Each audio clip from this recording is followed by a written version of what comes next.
Naghahanap ka ng maangas, matindi at maliksing motorsiklo ng Kawasaki? Itong ipapakilala ko sa inyong motor ay hindi lang basta maliksi. Subok na matatag ang makina. Pang off-road pero pwede rin sa city riding dahil tingnan mo naman yung mga gulong. Design for city.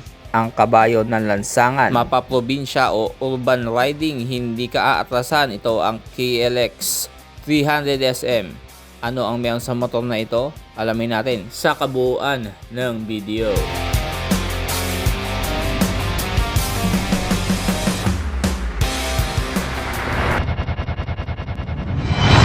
Boss Motovlog.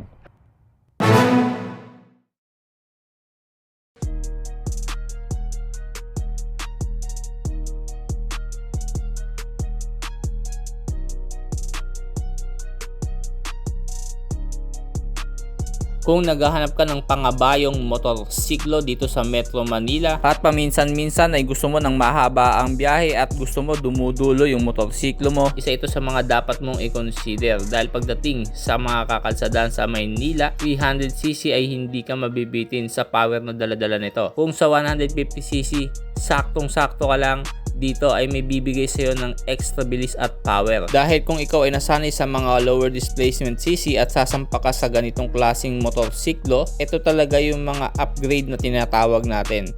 Kumbaga naghahanap ka ng mas mabilis pa sa kung ano na yung natural na ginagamit mo, o kung gumagamit ka naman ng big bike, hindi ka ma-overwhelm sa power nito dahil 300cc sapat na ito sa mga gumagamit ng mga big bike na 400cc pataas. Maangas pa yung motorsiklo mo. Kumbaga yung hulma niya pang bardagulan, ika nga nila. Lalaking lalaki. Hindi naman siya ganong kataasan, nasa 35 inches lang yung taas ng upuan nito. Yung seat height, o kung i-convert mo nasa 880mm ang sukat ng seat height, kaya pasok pa rin to sa mga pangkaraniwang Pinoy na gustong sumampa sa ganitong klaseng motorsiklo. Nga lang pagka mababa ka pa sa, o ang height mo ay nasa mga 5'4" pababa, medyo mahihirapan ka na rito.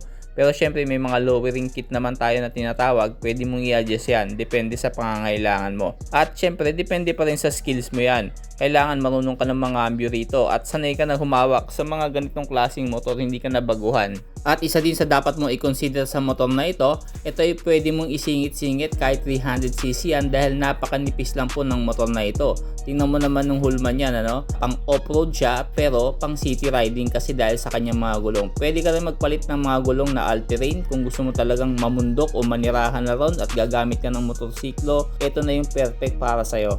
At hindi lang yan, napakarami pang Kawasaki models dito sa Wheeltech Kawasaki. Dito lang po yan sa Aguinaldo Highway, Imus Cavite, Anabu, Imus Cavite. Pwede mo silang puntahan dito, napakaraming big bikes. Ikaw na lang mananawa kung anong klaseng motorsiklo mamili ka na, kung ano ang nababagay sa panlasa mo.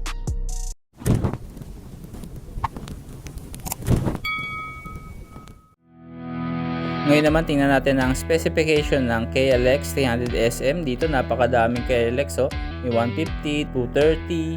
So ito naman ang pag-uusapan natin, yung kabuuang specifications ng motor na ito. Ano ba yung mga nakadikit dito? Unahin na agad natin sa una nating tinitingnan pagdating sa motor, syempre yung headlight. Bukod sa gulong nito na pang motard, makinis na, ibig sabihin yung headlight talaga yung isa sa mga nagbibigay ng appeal sa motor. LED na po yan, yung headlight na yan. Mapapansin nyo na hati siya sa dalawa, high and low beam. At yung kanya mga turn signals naman po, bulb type po yan, traditional. Naka-upright position ka dito, kaya kahit malayuan yung biyahe mo, hindi ka basta-basta mangangala. Hindi ka guys sa mga sports bike na nakasubsub ka, hindi ka pa nakakalayo ng gusto sumasakit na tagiliran mo. Ang taillight naman po nito, naka-bulb type. Meron din yung ilaw sa inyong plaka. Ganon din yung mga turning lights sa likod, bulb type po yan. Pinapatakbo ng 292cc to be exact, 26 horsepower ang kayang isipa, fuel injected, liquid cooled, 4-stroke, at meron tong electric starter. Ibig sabihin wala na po itong kickstarter, hindi na po kayo mamamadyak dito. 17 ang unahan at likurang gulong nito na naka road tires, ibig sabihin makinis yung gulong nyo, pang city riding talaga ito. Merong long travel suspension para sa magandang maniobra at kahit mapalubak ka man hindi basta-basta mananakit ang braso mo.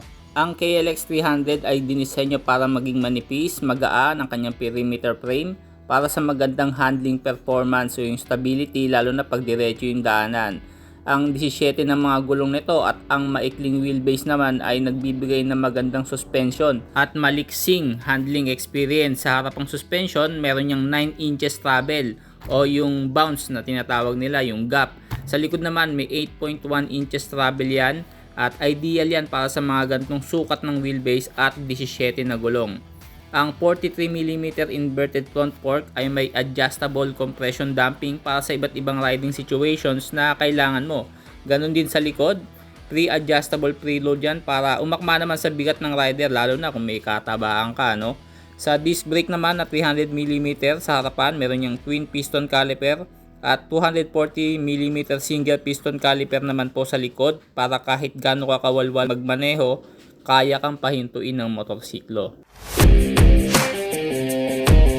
Nakaangat ang mga tambucho nito pero huwag kang mag-alala, hindi pa rin mapapasok kahit mag-angkas ka dahil maganda ang lokasyon ng pillion steps nito.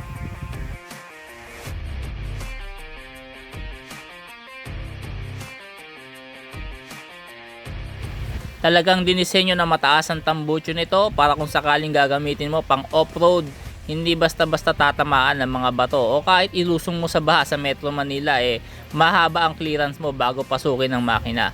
At dito sa likod, meron kayong maliit na compartment o pocket compartment para sa mga tools nyo, yung mga basic na kailangan nyong i-troubleshoot pagka medyo nasiraan ng konti o nagkaroon ng konting aberya, mga basic tools makakakita ka dyan.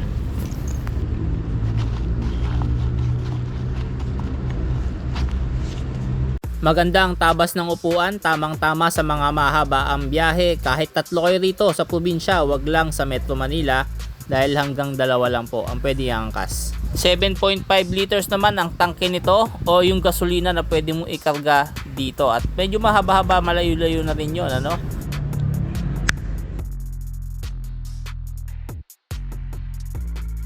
Digital po ang kanyang meter panel at merong traditional na susian.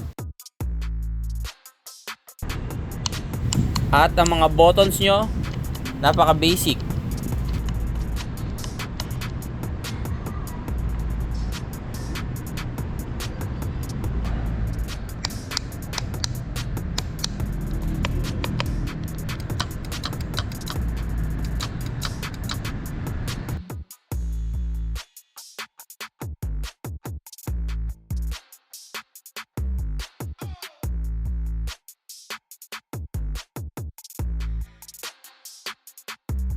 Meron itong 6-speed manual transmission at dikawit po ito.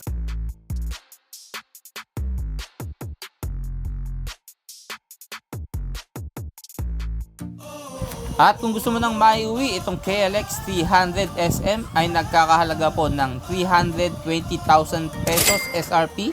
Syempre, available din dito yung mga hulugan, installment kung gusto mo at hindi mo kaya ng bigla ang cash. Dito lang yan sa Kawasaki Cavite. Ito po ay showroom ng mga big bikes at napakadaming pwede kang pagpilian dito.